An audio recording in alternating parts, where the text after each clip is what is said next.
semua, perkenalkan kami dari kelompok 5 ingin memaparkan materi terkait fonologi fonemik. Sebelumnya perkenalkan, saya Melisa Adelia Esa Widiawati dengan NIM 122221007 dan bersama teman saya.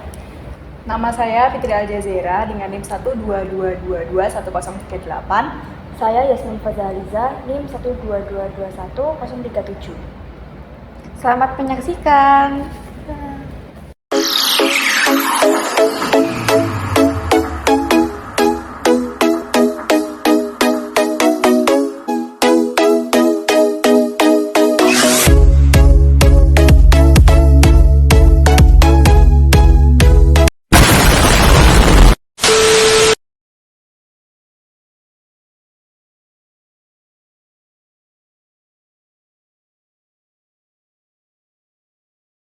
Baik, di sini saya akan menjelaskan materi terkait fonologi atau fonem.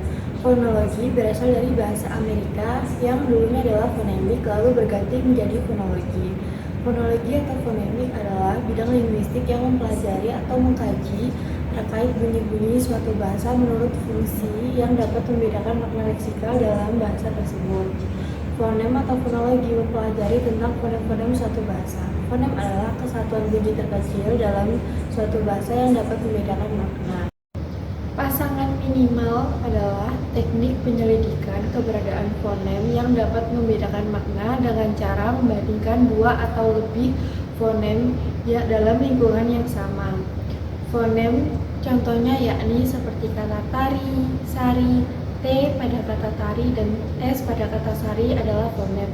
Kemudian ada contoh yang lainnya yakni lupa, rupa, suka, duka, kapan, dan kapan. Fonem terbagi menjadi dua, yakni fonem segmental atau fonem primer adalah fonem yang dapat dipisah-pisah atas vokal dan konsonan.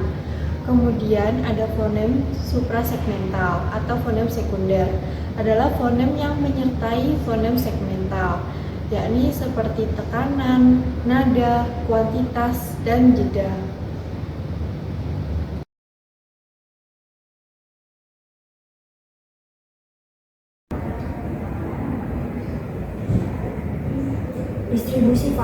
Distribusi fonem adalah letak dari fonem pada suatu ujaran yang sering disebut sebagai kata.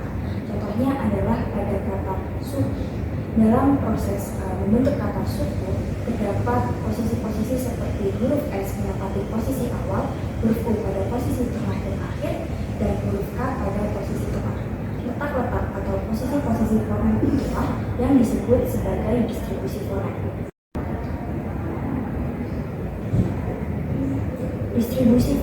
Distribusi fonem adalah letak dari fonem pada suatu ujaran yang sering disebut sebagai kata. Contohnya adalah pada kata suku. Dalam proses membentuk kata suku, terdapat posisi-posisi seperti huruf S menempati posisi awal, huruf U pada posisi tengah dan akhir, dan huruf K pada posisi tengah. Letak-letak atau posisi-posisi fonem itulah yang disebut sebagai distribusi fonem. Asimilasi tadi ada juga asimilasi berdasarkan tempat. Yang pertama yaitu asimilasi progresif. Asimilasi progresif adalah proses pengaruh bunyi pada bunyi sesudahnya. Contohnya yaitu seperti kata pen dan sabar yang menjadi penyabar. Yang kedua ada asimilasi regresif, yaitu proses pengaruh bunyi pada bunyi sebelumnya. Contohnya adalah pada kata mimbar dalam bahasa Arab yang menjadi mimbar dalam bahasa Indonesia. Yang ketiga yaitu asimilasi resipokal, yaitu proses pengaruh bunyi apabila dua bunyi saling mengasimilasikan sehingga membentuk bunyi baru. Contohnya yaitu pada kata dan koreksi sehingga menjadi mengoreksi. Ada juga asimilasi berdasarkan sifat. Yang pertama yaitu asimilasi total. Asimilasi total adalah asimilasi yang terjadi apabila kedua fonem yang disampaikan menjadi serupa. Contohnya yaitu pada kata at dan salam dalam bahasa Arab menjadi as-salam. Yang kedua yaitu asimilasi parsial. Asimilasi parsial adalah asimilasi yang terjadi apabila kedua fonem yang disesuaikan menjadi sama hanya sebagian saja. Contohnya yaitu pada kata men dan bahwa menjadi membawa.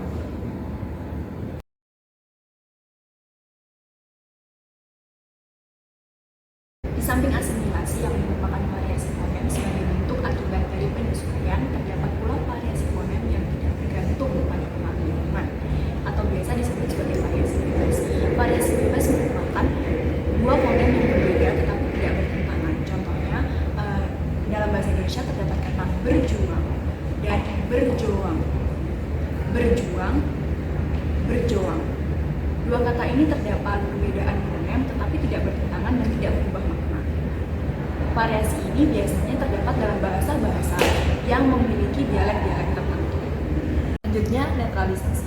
Netralisasi merupakan pembatalan atau penetralan pembedaan minimal di posisi akhir. Contohnya dalam bahasa Indonesia terdapat pada kata jawab yang biasanya dibaca jawab. Jawab, jawab. Tetapi ketika diberi akhiran an, maka akan dibaca menjadi jawaban. Setelah melalui proses afiksasi, B-nya muncul kembali. Selanjutnya kontraksi. Kontraksi merupakan penghilangan bunyi yang bertujuan untuk mempersingkat ucapan. Contohnya ada dalam kata silakan dan silahkan menjadi silakan. Terdapat penghilangan bunyi H. Lalu untuk penghilangan bunyi berdasarkan letaknya dibagi menjadi 3. Yang pertama aferesis. Aferesis merupakan penghilangan bunyi yang terletak di posisi awal. Contohnya ada dalam kata tetapi menjadi tapi. Kata tersebut mengalami penghilangan satu silabel. Yang kedua adalah sinkop. Sinkop merupakan penghilangan satu atau lebih fonem yang terletak di tengah kata.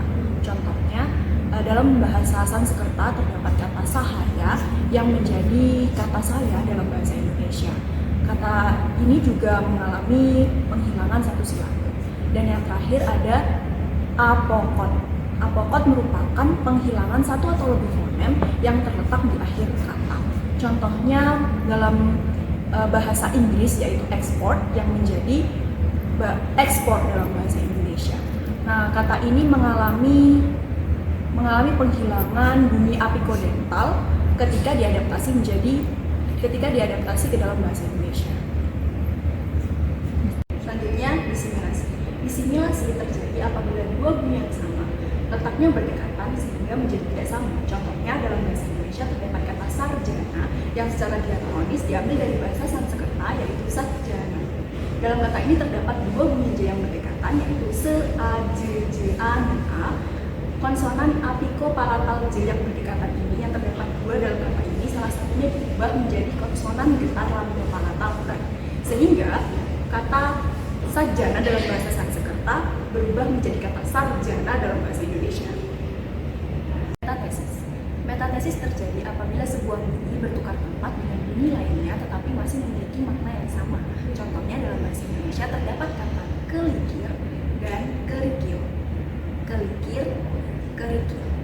Terdapat perpindahan konsonan apiko-alveolar yang terdapat pada silabel kedua yang bertukar tempat dengan konsonan getar lamino-palatal sehingga kata kelikir menjadi kerikil.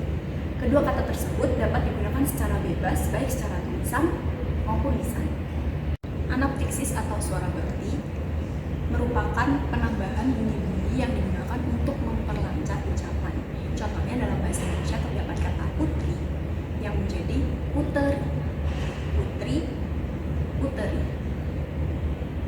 Lalu ada juga penambahan bunyi berdasarkan letak dan tempatnya atau biasa disebut adisi. Adisi dibagi menjadi 3, yaitu yang pertama protesis. Protesis merupakan penambahan fonem yang berada di awal kata. Contohnya dalam bahasa Indonesia terdapat kata tik yang menjadi ketik. Tik, ketik. Yang kedua ada apentesis. Apentesis merupakan penambahan fonem yang terletak di tengah kata. Contohnya ada pada kata upama menjadi umpama.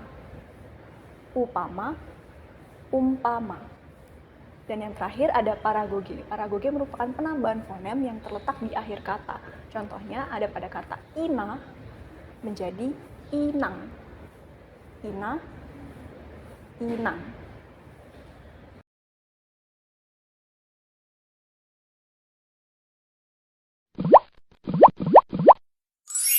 Thank you.